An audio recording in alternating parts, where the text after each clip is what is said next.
Not see questions when I'm sharing.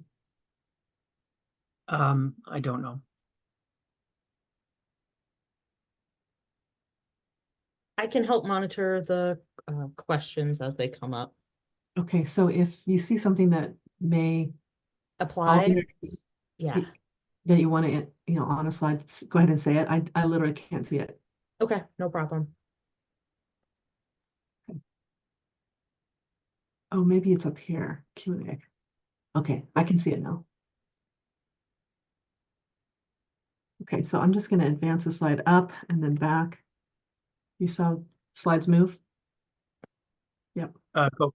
Yes. Okay.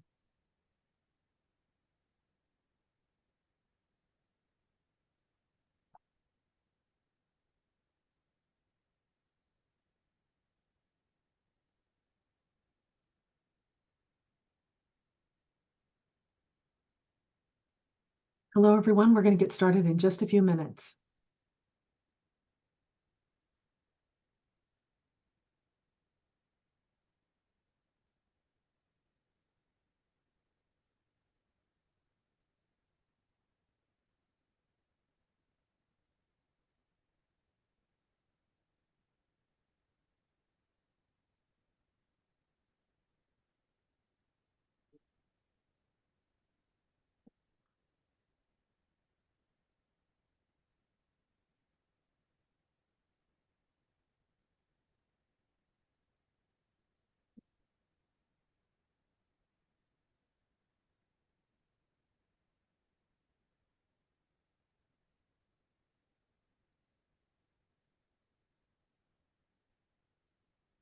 All right, I think we're going to get started. Shall we get started, Michael? All right. Yes. Wonderful. Well, hello and welcome everyone to our topic today. It's entitled Turn Your Site into a Clean Energy Hub with Solar and Energy Storage. Before we begin, I just want to walk you through a few logistics. Throughout the presentation, Michael and I will be monitoring the chat and Q&A box to see if you have any questions along the way. We'd be happy to address them in real time. Otherwise, we can hold a Q&A session at the very end if we've got time. So I just want to encourage you, don't be shy. Pop those questions into the Q&A box on your viewer, and we'll be happy to take them along the way. I also want to let you know that a copy of the presentation will be provided to you, as well as a link to the replay. So if you want to come back and watch it again or share it with the rest of your team, please feel free. And keep an eye out for that email that will be a follow-up with all those details. So I'm Mary Cauwels. I'm the head of product marketing here at PowerFlex. And I've been in the energy space for about 10 years now. And with me today is Michael Tingle. He is an experienced business development executive with over 20 years in the energy sector. He's responsible for developing energy storage, solar, and EV charging solutions to reduce client emissions and electricity expenses. So on our agenda today, oops, we just skipped a lot here. Sorry about that. User error on navigating the slides. For our agenda today, we'll be talking about becoming a clean energy hub and what that means. Then we're going to talk about how to future-proof your site. And finally, we're going to close off with value stacking and how you can get the most from your investment.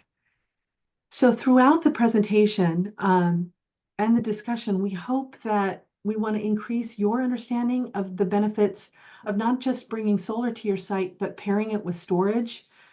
We want you to learn how to implement a future-proof strategy and why that's important. We want to help you navigate some of the mandates and leverage the incentives that are available to you that can impact your projects. And then finally, we really just want to help you achieve your goals. So without further ado, I'm going to hand the mic over to Michael. Please tell us about becoming a clean energy hub. Well, thank you, Mary. I think it's a great thing to start is with the negative. Unfortunately, if your strategy is to do nothing, then the future looks pretty grim. We're seeing climate change and a symptom of climate change, which is extreme weather.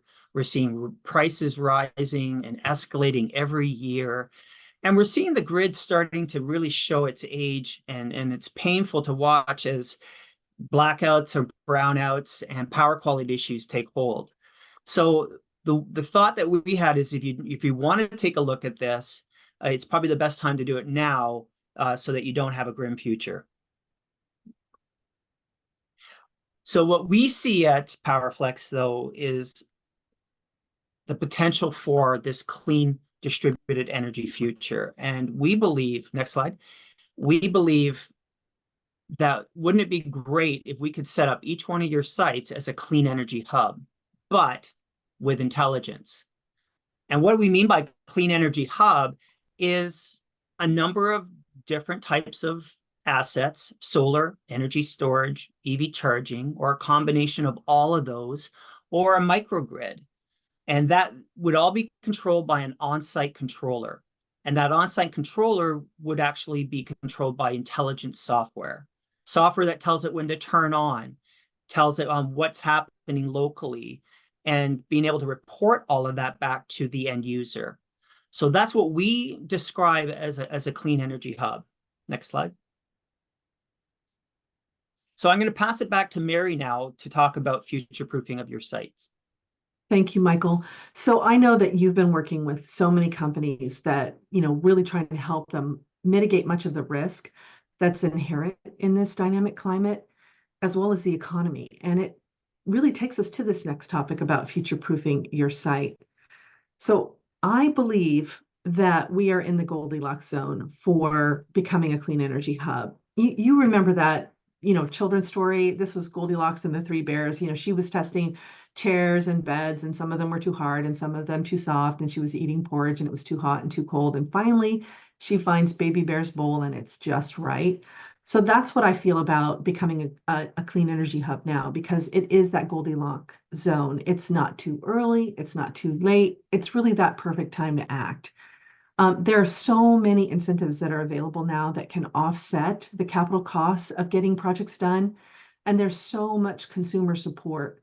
With the adoption of electric vehicles on the rise, your site would be in better position to accommodate any additional demand for electricity that would be required to support EV charging. We have a mature solar market, and when you pair solar with energy storage, there's so many more advantages that are available that make your sites even more valuable and viable. But on the other hand, if you wait, you could face even more strict mandates. There could be the potential for carbon taxes to emerge.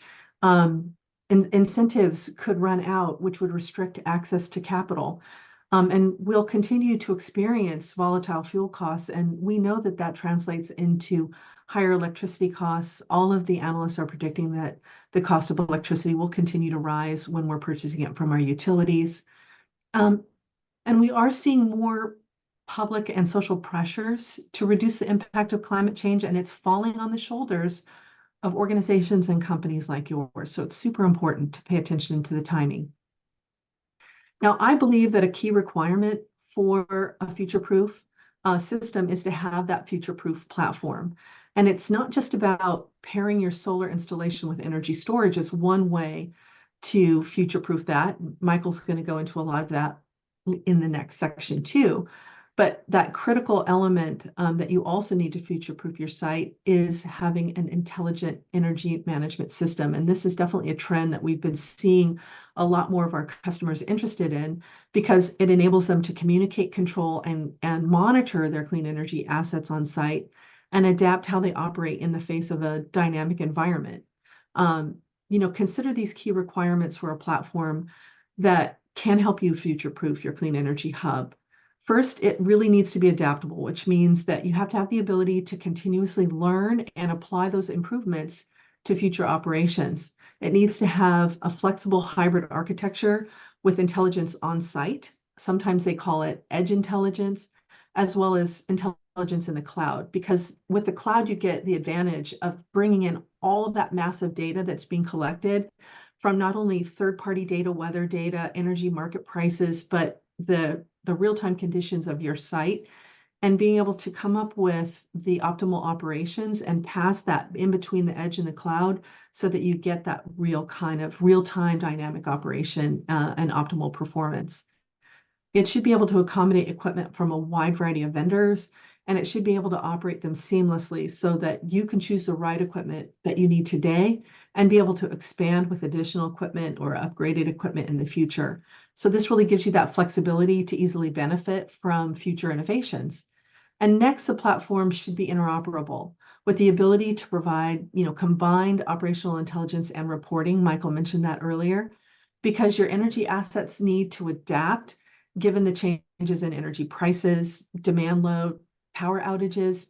That platform can really co-optimize your energy assets on a continuous basis. And since most people don't have the expertise to manage these energy assets on their own, having a platform that can automate your operations is critical. So, another benefit with an intelligent energy management platform, I knew I was going to stutter on that, is that it can operate all the energy assets on your site at scale, and it really integrates it together and saves you that challenge of having to integrate operations from point solutions, which can be very expensive. So finally, when you have a future-proof platform that certifies how it works with the hardware and the software, so all of that intelligence is making sure that you have a safe and secure operation. Now I'm going to preview the last section that we're going to cover on our webinar today, which will be value stacking. Michael's definitely going to cover that in more detail later. But with a platform like ours, like PowerFlex X, you'll get multiple outcomes that can be achieved with co-optimization. That means that the platform can optimize operations to maximize revenues, especially if you're able to export excess energy to the grid or participate in utility programs. It can minimize operating expenses, provide the best outcome for carbon reduction, and be able to track all of that performance and deliver key insights and reports automatically. So what is intelligent energy management? So I've mentioned this a few times, and I want to define what it means. So depending on what your configuration may be, you may have a data acquisition system to acquire or collect data from all of the assets on your site. If you have EV charging on site, then you may require a charging management system. You may have an energy management system to interface with your building load. And if you're enrolled in utility programs or grid services, then you may have to interface with the utility signals and manage that from a distributed energy resource management system. So when I mentioned earlier that you have to have, integrations of all these point solutions and how expensive that could be, now imagine if you just had one intelligent energy management system that could do all of that functionality that you need, all integrated in one holistic approach. And because these capabilities are integrated and on one platform, you can really achieve higher levels of performance as well as a higher level of return on your assets. Now, we understand that your journey is different and each site may be different. And so you need to be able to have that flexibility to choose.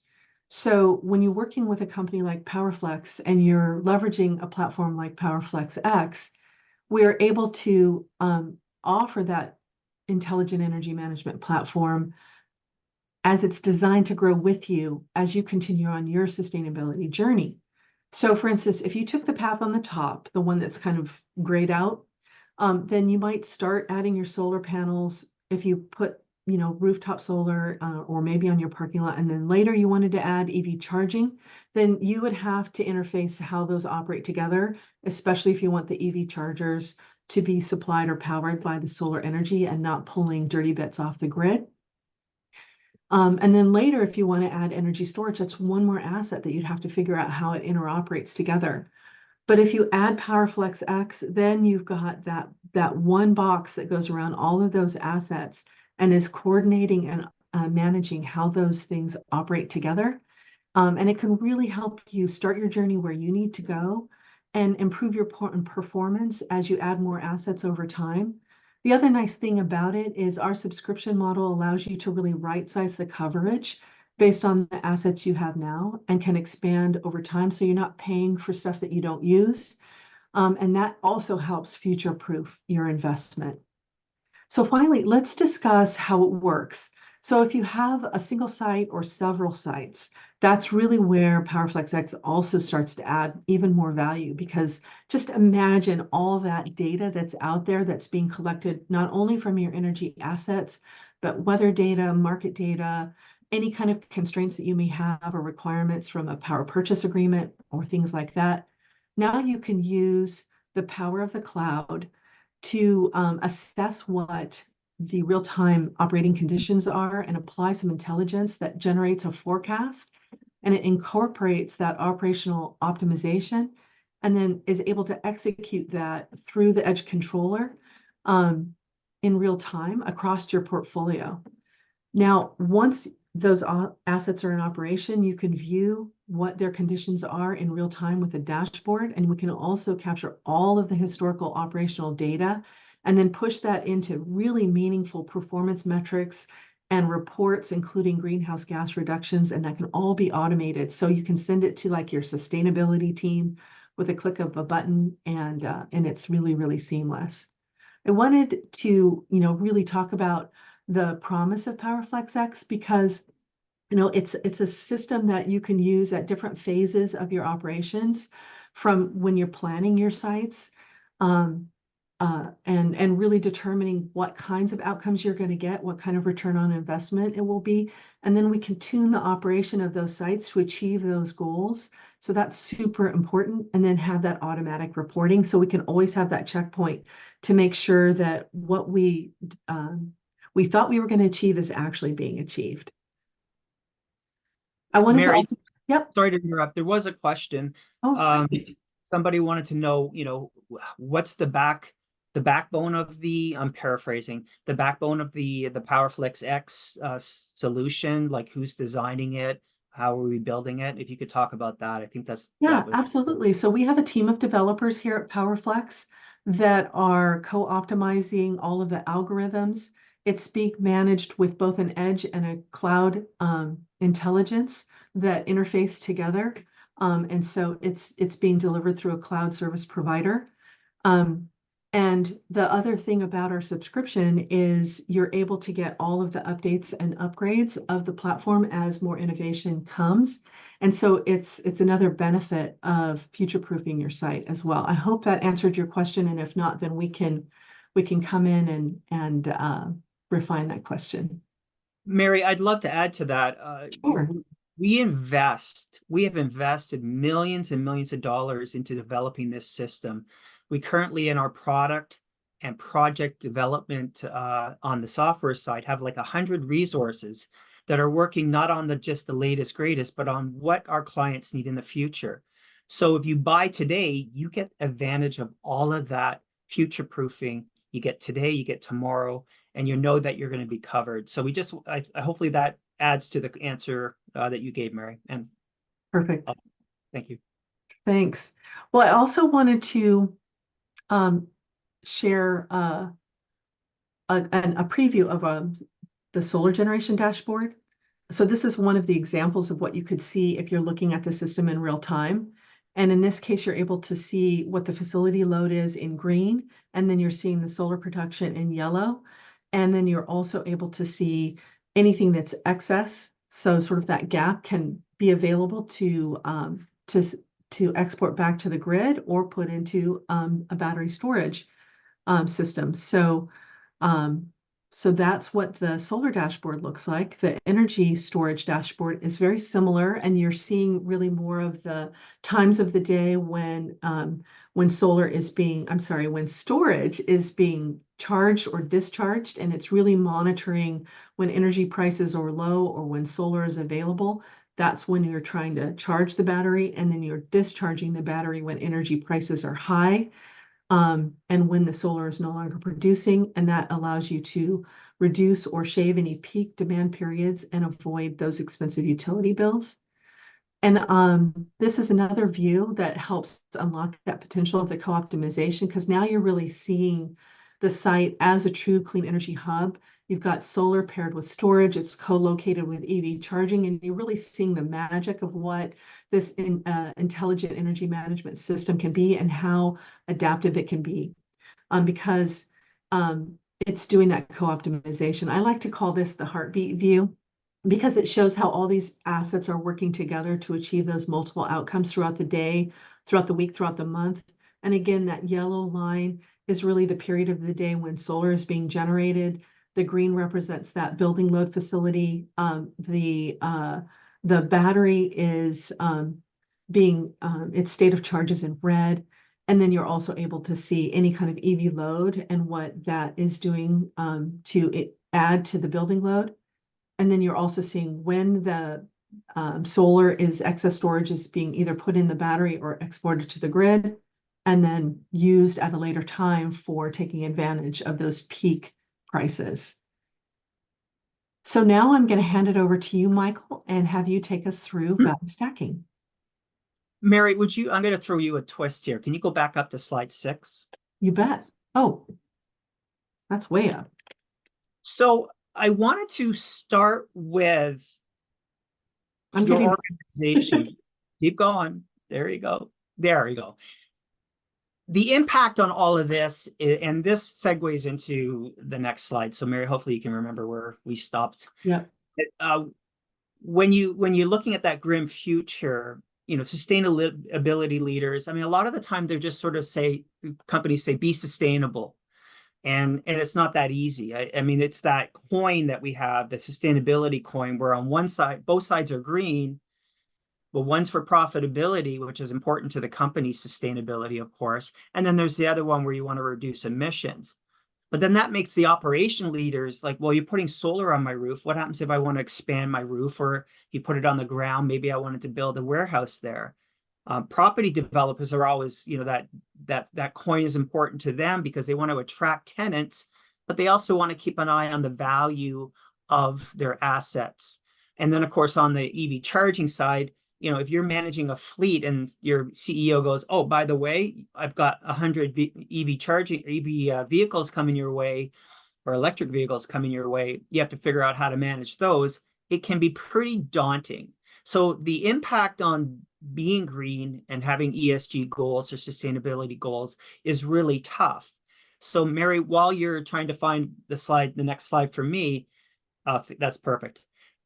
You want to figure out, is this the first time that you're starting? Have you just changed jobs? Or have you renewed your sustainability goals? Or did your European head office say, oh, okay, half of your facilities need to be net zero by 2035 or something like that?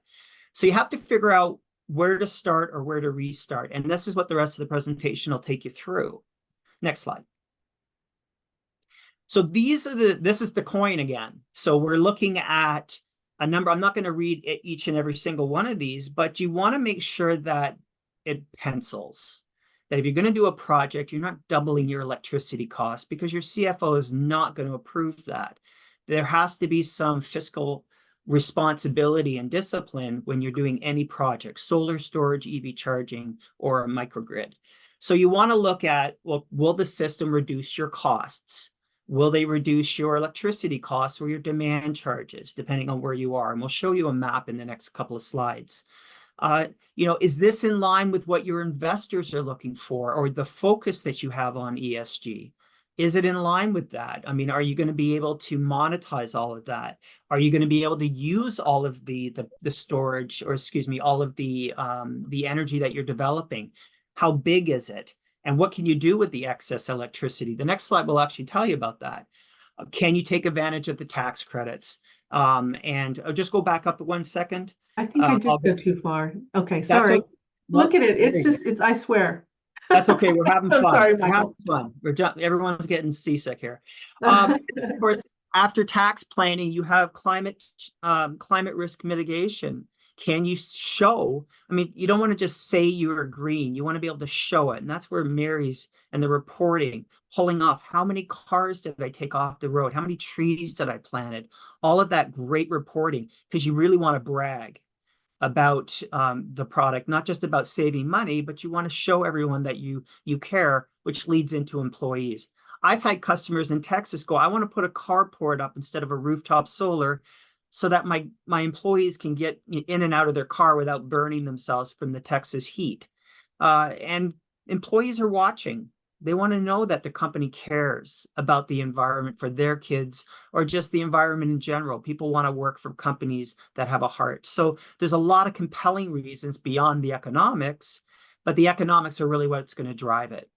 Now, the next slide is important because as renewables, I'll use California as an example, as renewables come more and more online, the cost of electricity in the middle of the day in California is really, really low. And so that's where storage comes in. And that charts that Mary had shown you showed that, during the day, the battery will be charged by the solar. And then between 4 and 9 in California, those are the hours where demand charges jump, you turn the battery on. So that mirroring of solar and energy storage together really can play. It doesn't work in every market, but if it doesn't today, but tomorrow it might, then that's where our solution will allow you to grow. And that's sort of the whole talking point around future proofing. So next slide. So here's the map. I think you all recognize this, of course, but the color codes really determine where you want to play. And you really want to look at the green and the orange or the yellow as the states to start in. It doesn't mean you can't go to the blue states if you have locations there, but you might want to put a pin in it. And states like California, Illinois, New York are really good for solar and storage. Arizona and Texas, of course, they have fantastic solar resources, and Florida, but you want to make sure that it makes fiscal sense to actually put solar there. Anywhere up and down the East Coast, there's a lot of incentives. So when we see orange or we see green, it really is a place to start. And what we'll show you is how we can do an analysis of all your locations. And next slide for a second, please. To do this. This is how you can make money on one hand and save money on the other. And together, that means you have a really good project. So it depends on what you're doing, but maybe you have to, you don't want to buy carbon offsets because they're going to start to raise in price, or you have to purchase RECs. Or you want to be able to reduce your electricity rates or costs, or reduce your demand charges.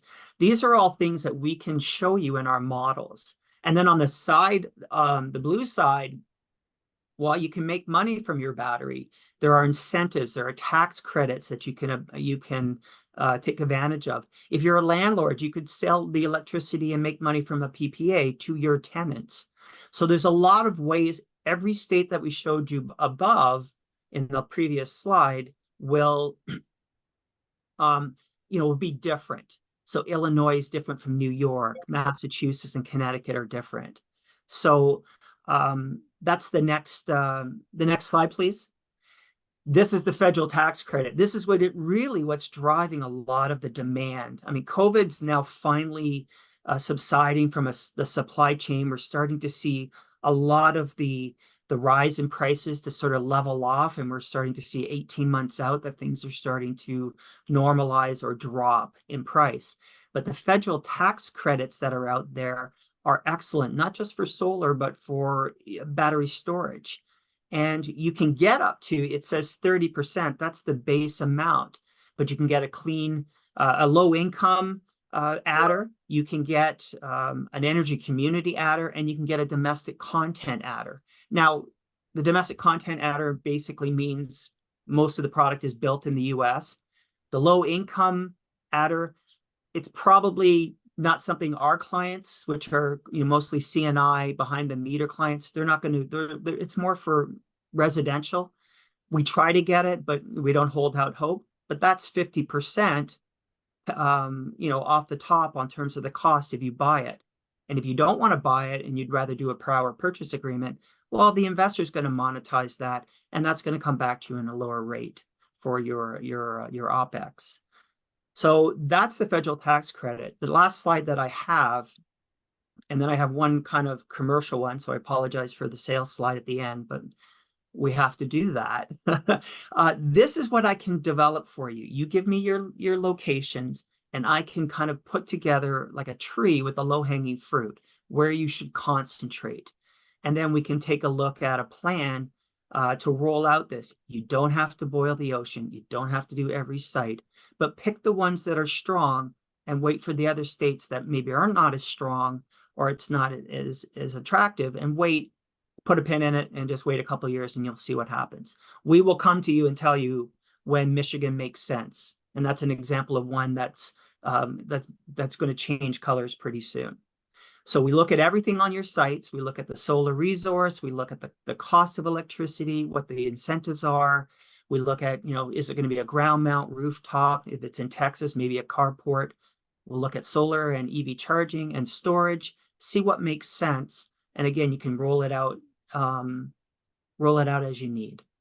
So that's something that we would love to talk to you about. So if you're interested in something like that, we just finished one for a large company. We did 1,100 sites. So typically 10 is nice. 1,100 is enormous, but if you're somewhere in between, we'd be happy to talk to you. The final slide I have is this. What you should take from this slide is turnkey. We can work with you and we work together. We like partnership models of relationships between us and our clients. But we come in and we do all of the work from what asset makes sense to start. We look at your facilities. We put in a financial model, indicative and then refined. We do some site development and then we build it. We do engineering, procurement, and construction, and then we'll manage the project. So we don't just throw the keys to you and say, see ya.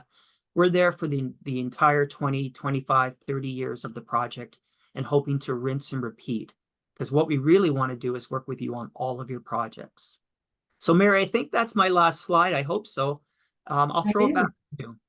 Thank you. Thank you, Michael. So I hope, as you've heard us over the last half hour, that you've really gained a much better understanding of what the benefits are of not just bringing solar to your site, but also adding storage, that you're able to use a platform like an intelligent energy management system like PowerFlex X to help future-proof that strategy. That understanding the mandates and the incentives is going to be really, really important for having a strategy for which sites you're going to be able to implement first, that low-hanging fruit that Michael mentioned, and really align your goals and the operations of each of those sites to achieve your goals. So that's super, super important for us to be your partner on that journey. So now I'd like to open it up to some questions, and I do see some questions that have come in. First question, Michael, can you help explain how net metering impacts the economics of solar systems? Right. That's a great question. So like in California, if you build a system and you can't use all the power, so you size it for, say, Monday to Friday during the day, but on the weekends, you're generating too much electricity, you can send the electricity back into the grid and the utilities will pay you for that. That's common across a lot of the states that we showed you that were sort of the best states to take a look at. It's not uniformed across the